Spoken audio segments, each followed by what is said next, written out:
Əziz müsəlmanlar, müsəlmanın üzərinə düşən və bizim üzərimizə düşən 5-ci məsələ Allahın əmrlərini yerinə yetirdikdə ixlasla yerinə yetirmək və həmçinin onun göndərdiyi Peyğəmbər Muhammed sallallahu aleyhi və səlləmin sünnətinə müvafiq şəkildə yerinə yetirmək lazımdır. Və bu da çox mühümdür. İnsan əməllərini Allahın rızası üçün etdiyi təqdirdə o əməllər Allah dərgahında qəbul olunacaq.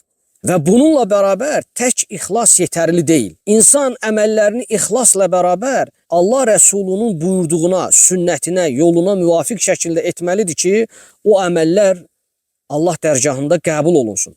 Əksi halda, əgər bir insan Allahın əmrlərini ixlaslı şəkildə yerinə yetirərsə, lakin Peyğəmbərin sünnətinə müvafiq şəkildə yerinə yetirməzsə, o zaman o əməl qəbul olunmaz. Çünki bu qayda olaraq bütün alimlər bunu bu şəkildə qeyd etmişlər.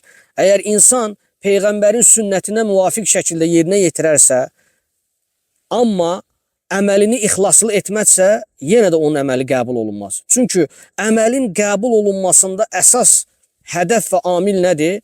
Allahın rızasını ummaq, Allahdan o əməlin qəbul olunmasını istəmək, diləmək, xalis Allah üçün etmək və eyni zamanda da Peyğəmbərin sünnətinə müvafiq şəkildə etmək. Və bu da çox mühümdür.